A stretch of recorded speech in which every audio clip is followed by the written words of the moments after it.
Hey, what up, folks? How are you guys doing? Me too. Hey, if you don't know Bill Abernathy, you should. Bill, what's Hi. going on? Oh man, I'm hanging out here in Kansas City in my loft that I call Williams Wonderland of Wood, and I'm currently in NFL overdrive, man. Oh, I So, bet. yeah, you can't watch all the games, and so I was checking out the DVR today, checking up on the games that I may have missed, and so Yep. yeah, I'm all over it. So being in Kansas City, you got to be a big Chiefs fan, right? Yeah, the Chiefs are really, really good. And they're so Yeah. much fun to watch, Mahomes and all the magic and Oh, yeah. Tyreek and Kelsey, and all that. They had kind of a tough one yesterday, Yeah, they they did. yeah, they ran into a guy that refused to lose, right? So Yeah. had phenomenal game. And unfortunately, they had a chance to win it at the end, but fumbles happen. I played the game, and Oh, inevitably, yeah. there's never a good time for a fumble. It's always a No. bad time, and it happened yesterday. But I Yeah, have a it did. feeling that we'll be watching the Chiefs deep into January of next year. So it's one game, yeah. Yeah, exactly. One game. The funny thing about that is I was listening to some of the sportscasters before, and they were talking, and the Chiefs are going to go undefeated. Can they even lose a game this year? And I'm sitting there going, oh, they just jinxed them big time. Here's the coup de Yeah. grace. Watch. Well, They're going to put the yeah. hammer in.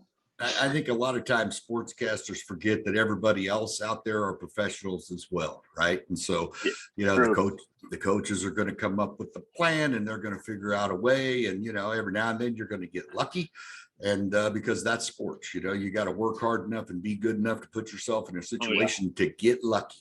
And so I didn't expect them to go undefeated. I did expect them to lose 2 games. I get it. But now they've lost it, so now they're going to lose 3. So I am a lifelong Raider fan. Right? Raider fan. I am a Raider fan. Yeah, well, it sucks to be me. I always people always give me crap about being a Raider fan, but I mean, realistically, wait till next year.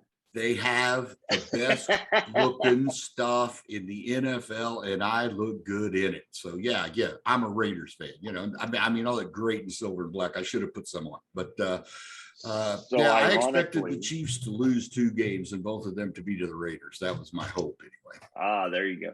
Well, ironically, I am a diehard Niner fan. Ah, yeah. So the Bay Area tie there, being that we're from Northern California, Rob and I. Yeah. We're both Niner fans. Actually, Rob got invited to go to one of their training camps way back when and did a tryout. And, he got rocked by Kevin Gogan. That's how long ago it was. And he hasn't been the same since. No, I'm just kidding. But he did get rocked by Kevin Gogan. So it's kind of funny. His moment in the sun, right? Yeah. Exactly. So I got to ask you, who are you and who am I? No, I'm just kidding. A little play on words. Hell, there should be a song, maybe an album like that. That'd be a great album. Yeah. I agree. Yeah, definitely. Yeah. So, with you writing that song, I got to know, what was the premise for that song? Where did it come from? Well, as a musician, and particularly as a songwriter, I get asked a lot of questions, and one of the questions that is predominant in every interview is, where does the music come from? Right? Because nobody knows. Anybody that tells you, I've got this magic formula, or it's an algorithm, or that's all BS, right? Nobody knows. I mean, every now and then, you just get hit with a lightning bolt and a song pops out. You get an idea. And I was actually thinking of some reasonable way to answer that question. Yeah. Because there is none, And I went back to a dream that I've had, a recurring dream my entire life, where I meet this muse, is what we're calling it, right? And this muse over a period of many years, right, takes me to a place where music lives, right? And I get to visit there. You know, Okay. I'd like to say I get to visit there all the time, but I don't, because even if I did, I'm probably not smart enough to figure it out, right? But you know, music is it's special in that it's a way, you know, a lot of people say that music is what emotions sound like, you know, and it's a special way to kind of get in touch with yourself and get in touch with your emotions and share that with your audience and your fans. So who are you, who am I is kind of a song that I wrote to that muse. Who are I you like it. and who the hell am I? You know, I don't. I like it. Yeah, I definitely like it. So, can you hear me okay? yeah, yeah. Okay, just making sure. Heard something funny in my earplug here. That So, may be Worf. So I'm just telling you, I've got a pup. I'm not okay. sure where he is or what he's into right now. So he inevitably will make an appearance at the most inappropriate time. That's who he is. It happens. It's perfect. That's the little puppy dogs. They got to do that, right? Exactly. And Worf, next generation fan, I'm assuming. Yeah. Oh, Nelly. All right. Yeah. it. Lieutenant Commander Worf, Klingon warrior, takes no crap from no man, but still has a little bit of goodness in him, you know. So yeah, he's Worf. It. Yeah. Definitely. I like it. Well, you talked about your muse and all that. And in the being a sports fan and being a coach and, you know, doing things in that, I always talk about a first step. And your first step is a positive step. And if you take a negative step, that means that things don't quite go the way you want it to. If you take a positive step, usually a positive reaction happens. Now, for you with your songwriting, what would be your first step per se? Yeah, so we're gonna really overload on sports analogies today. I can say, yeah. So I played a bit. Unfortunately, I had the head and the arm to play football, but the rest of my body was not a fan. So you know, I spent a lot of time in the training room, but I did have two kids. Both of my kids were three-time All-Americans, Division I full ride babies. My son played on Team USA. And so I look at songwriting a bit like sports, right? You know, I alluded to it earlier. You know, you got to work hard enough and get skilled enough to put yourself in a situation to get lucky. You know, the first step in any process, whether it be songwriting process or a business process, because you know I was a corporate dude, you know, for 43 and a half years, right? So it's kind of all the same. You know, the first step is to get the idea. You know, what's the idea? What's the motivation? You know, why do I want to bust out the pens and the papers and the guitars and all that crap and go through the process to get something down? So it really comes down to the idea, you know, and what is that idea and what does that mean to me and how can I convert that idea into something that is relatable to other people? Okay, nice. I like it. I like it. It's been a great question to ask folks because I've gotten so many great answers and so many great ideas, and no pun intended there. And, you know, just hearing how people go about their songwriting, it's been fun because it's been different little niches here and there and the way that they do it. It's kind of cool to hear the different ways folks do things. That's what I'm trying to say, basically. And yeah, I was listening to an interview you did with Richard Lynch, right? Yes, yes. And you asked him this question. Yeah. And so I came up with a list of ways that I was going to answer this question because, you know, I make lists. That's what I do. And, fair enough. You know, you also asked Richard, what was his first step in music, right? And one of the things that I think we can draw an analogy to music and to sports is, you know, you got to have skills, right? And you got to practice, you know, and I was asked not long ago, you know, if I had some advice for younger, you know, because obviously, you know, my gray and my beard did not come out of a bottle, bro. You know, I mean, that's real. Exactly. And it's nice. Yeah. You know, practice. Just practice. You know, get good. You got to practice to make yourself better, right? Exactly. You know, and it's very frustrating to me to go out and hear other artists, and they've got their iPad and they can't remember their lyrics, and that's frustrating to me. So my whole gig is, you might as well practice. Pull one of these guitars off the wall and sit down and plunk a few notes every day. I mean, how hard can it be, right? True. I have a saying. It was actually from Yogi Berra. More sports analogies here. If you do what you always do, you'll always do what you've done. Do something different today and make yourself better every day. Yeah. So that also goes kind of in regards to practice. If you practice every day, you're going to make yourself better. Is practice always going to be the same? Depends on you. How are you going to make it? Right? Yeah.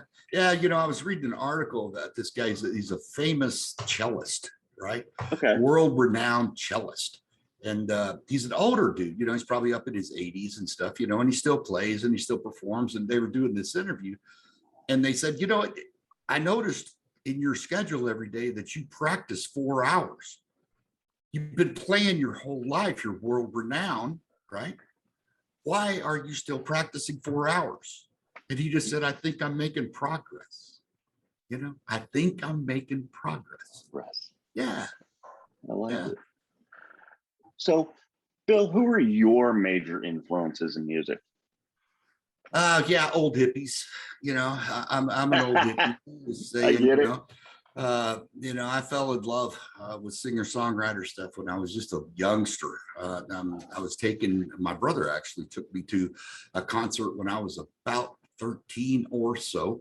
That was Loggins and Messina. Okay, Kenny Loggins, Jimmy Messina. Yeah. I mean, I'm old, man. Hang in there. Just a couple years old. Yeah, just a few. And it was kind of one of those, lucky things, to call it Providence, whatever you want to call it. But their band's bus had broken down, right? And so they ended up playing a full 3-hour concert with Kenny Loggins and Jimmy Messina and one guitar. Yeah. Wow.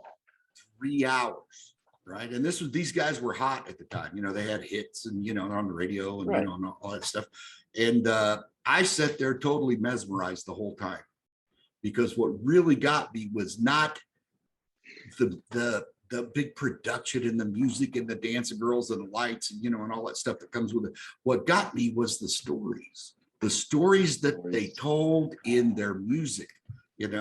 And a lot of times that's lost, lost in the production somewhere, because you go, oh God, what a great guitar lick, or man, listen to that guy player, but the story itself has always been fascinating to me. And so that's kind of my gig. I'm just a storyteller with a guitar, No, I find it ironic that you bring that up, because all the concerts that I've been to over a few years as well, I always sat there and always wondered in the beginning, or how they came up with that. And then they'll sit there and they'll talk about it, and you finally get to know what the true meaning was behind A or B or C. Mm-hmm. And I'll tell you what, for me, I always enjoyed that too, even though I couldn't, carry a tune to save my life. But I always thought that was interesting, like listening to James Hetfield when he would talk about some of the songs, or who else? Meatloaf. Mm-hmm. Meatloaf was one of the best performances I've ever seen, still to this day. And he would talk about the reason, the what, the how. And I mean, you'd sit there and you'd be truly intrigued and enthralled in his stories. And then you'd be like, oh yeah, that's right, I'm at a concert, so I can totally see where you're coming from with that. You mentioned Meatloaf, man. I have to tell you a Meatloaf story. Yeah? Okay, let's go. So back in quarantine days, right, when we were all locked down, which may be coming again, just saying, but nonetheless, when we were all locked down, I had just gotten in from tour, right? And so I developed a really nice fan base out west, and so I thought, man, I need to do something, to keep folks engaged. And it was a really successful tour and a lot of people and blah, blah, blah. And I also got to thinking, you know, where I live in Kansas City is in a historic area called the Kansas City Market. And I rely on local businesses. This is where I get my food. And clearly I don't miss many meals. So it's important to me, you know, that they stay viable. Yeah, I'm with you. That they stay viable during the thing. And of course, they live on foot traffic, right? So how are we going to help these people? You know, what could we do and still kind of and do it with music? So we came up with this idea, not a bad idea, not a great idea, but it was kind of fun. We called it the coronavirus sessions. And I would do, you know, people would one thing that I don't do when I play live is I do not take requests. I appreciate and love the hell out of people to do because God bless them, but I'm not doing that. I'm a bit of a practice freak, you know, and I like to know what's coming, you know, and I get it. Yeah. But what I did was I told people if they requested a song, right, I'd perform it on one of these, you know, live stream things. I'd record it, you know, and a video posted out on Facebook. And all I asked in return for that was they would support a local business. Yeah. And so people did this from all over the United States. It was really cool. And we had a lot of fun. But man, I'm going to have to tell you, I played some songs that I will guarantee you I will never play. I had never played in my life. And I will never play them again. And one of them was a Meatloaf song. Right? Really? Yeah. And I'm not so sure that it wasn't a joke because the person that requested it is somebody that maybe is not, you know, a Meatloaf fan, but I think they actually did it to say, I wonder if he'll actually do this, you know? And so I did it. I did a beautiful acoustic version of 2 out of 3 Ain't Bad. I did it a little bit from a parody standpoint, and I did wear sunglasses when I was recording it so I could maintain some anonymity. But yeah, that's the Meatloaf thing. But it was great. They ended up supporting a local business with about $5,000. So, you know, hell, it's worth it. I'll sing a Meatloaf song. Somebody sends out a check for $5,000. Yeah. I love it. Giving back to the community. Definitely. Did it happen to be barbecue by any chance? Kansas City barbecue. Yeah. So nice. I like it. One of the things that we did was kind of a let's have lunch with Bill thing, and I asked everybody to kind of order in, you know, and you know, they would all send little pictures, you know, through chats and, you know, all that stuff of what they were having, and I was banging out some Arthur Bryant's barbecue. And you're from California, did you tell me? Yes, Northern California, near Sacramento. Yeah, you guys don't have barbecue there, so you know, you need to come to Kansas City, right? And I'll hook you up, man. I'll hook you up. I like it. Road trip. I love road trips. So I'm there. I just got back from Tennessee. Oh, Friday. Nice. Yeah, which part? Friday. I was in Gatlinburg and Pigeon Forge and Nashville and a couple other places. So it was kind of working, but kind of not. So yeah. I get it. Now you said you were in the corporate world, you know, for 43 years. What did you do? I mean, I gotta know, for 43 years, you had to have had something amazing going on. Yeah, I got lucky. Just saying, you know, I got lucky to the corporate world. And so at the end of my career, the last 10 years or so of my career, I had the title of head of logistics excellence for North America with a huge global company, huge global company. But effectively what that meant, because they made that title up, you know, because it means nothing. It means nothing. You tell somebody you're into logistics, it means absolutely nothing. You know, people think, well, it's boxes and trucks and this and that. I did stuff all over the world. So it was really more of a supply chain optimization kind of gig, you know, figured out how to get stuff from here to there and on time and, you know, on quality and all that stuff. And so effectively I managed projects or I managed programs that had a bunch of projects in them all over the world. So, you know, it was kind of cool because I've drank beer all over the world, just say it, and good beer. Yeah. I like it. I like you both. Yeah. The one place I take that back. I did have a beer in London. I had a what was it? Obviously a Guinness, because I'm a huge Guinness fan. Sure. And then there's a beer that I had never, it was like Old Grandad or it was Old something. And I had to try it just because I'm in London and Heathrow Airport. I got to do it. But anyway, yeah. Italy, Spain, France. So yeah, not all of Europe, but a lot of Europe I had some. So I like traveling. So I'm going to give you a heads up. We've all had Guinness, right? You had it in London. I've had it all over the world, but you have not had Guinness till you have it in Ireland. It's different. I have heard that numerous times. That's on my bucket list. Yeah. I got to get to Ireland and go to the Guinness. Actually, I want to go to the Guinness factory and do the tour, the whole, the whole works, and go say hi to the Blarney Stone, all that kind of good stuff. Yeah. Definitely. Man, Bill. Make sure you hit it with a little alcohol before you kiss it. There's the COVID thing happening, Oh yeah, and other things that people like to do to that. I've heard from my Irish friends. That's a different story, though. We won't go there on a different show. Yeah. True. This is kind of the time of the show where we're kind of starting to wrap things up. I want to know if you want to give anybody a shout out. I'm just thankful. I'm thankful for all the folks around the world that listen to my music. We get hundreds of thousands of streams, and all that stuff, and it's cool. It's very cool. I mean, here I am. I did the whole corporate gig and got back into music a little bit in 2013, and since then, we've kicked out 4 albums, and they get played all over the world, and it's cool. And I just thank you.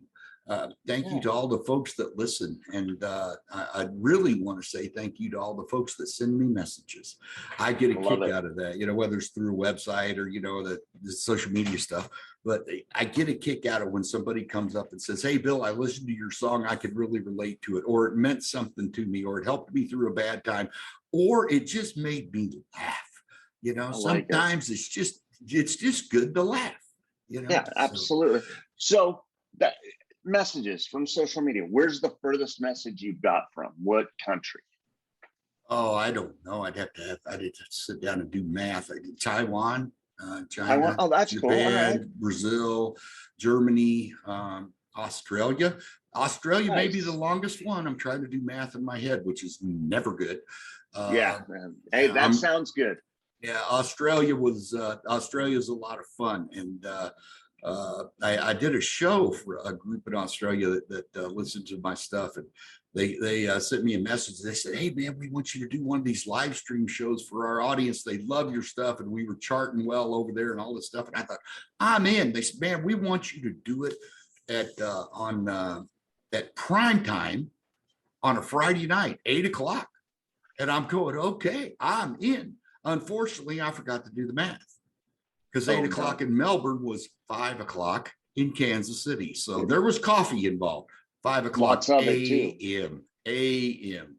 Kansas City. Oh yeah, no, it's brutal. But we had a lot of fun. Yeah, but I did notice that I played everything in a little bit, quicker tempo than normal. I bet. Oh, that's great. I love it. Hey folks, I also want to give a shout out to Anchor by Spotify and YouTube. Thank you guys for being our sponsors. We really greatly appreciate you. Bill, thank you so much for your time. I had a great time. I know there's got to be a part 2 to this, because I just don't feel like we've exhausted all of Bill Abernathy, and we kind of just chatted about a few little things here and there. And what a great talk. Thank you so much for being on the show today.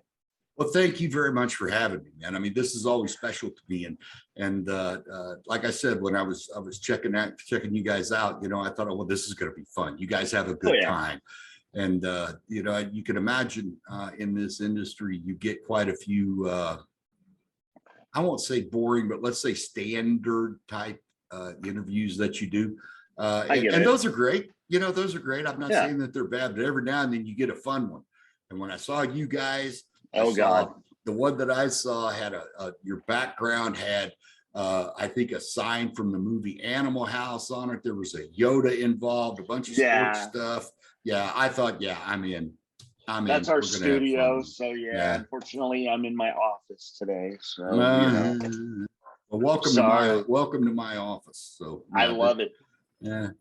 but definitely we're going to have to do a part 2 when my better half is here, Rob, and we'll go ahead and get it all going and get it even funnier than. I had a great time, by the way. So did I. I really did. Thank you. And Kansas City barbecue. I like it. I think we're definitely going to have a road trip out there. That's a date, man. It's a date. You know, I mean, Kansas City barbecue is unlike any barbecue anyplace else in the world. Well, I mean, here's a quick and dirty story. The Chiefs played the Browns right here a couple of weeks ago, and I was walking around. I was walking around down, and there were a bunch of guys that had come in from Cleveland, and they were looking for some barbecue, right? And so I told them where to go, and told call an Uber, you know, and just tell them to take you here, and let me know how it is, right? There you go. They went and ate, went to the Chiefs game. I'm sure they might have had a libation or two, right? But after the Chiefs game, you know, and the Browns had lost, and, you know, I'm sure that they were kind of down. They sent me back a thing and said, we're staying an extra day because we're going back for more barbecue. So, yeah, I think that they had a good time. Oh, it's on. It's on. All right. Yeah. Definite road trip out there soon. Well, folks, we come to the end. Thank you, guys. Bill, especially you, sir. Folks, have a great tonight and a better tomorrow. What up?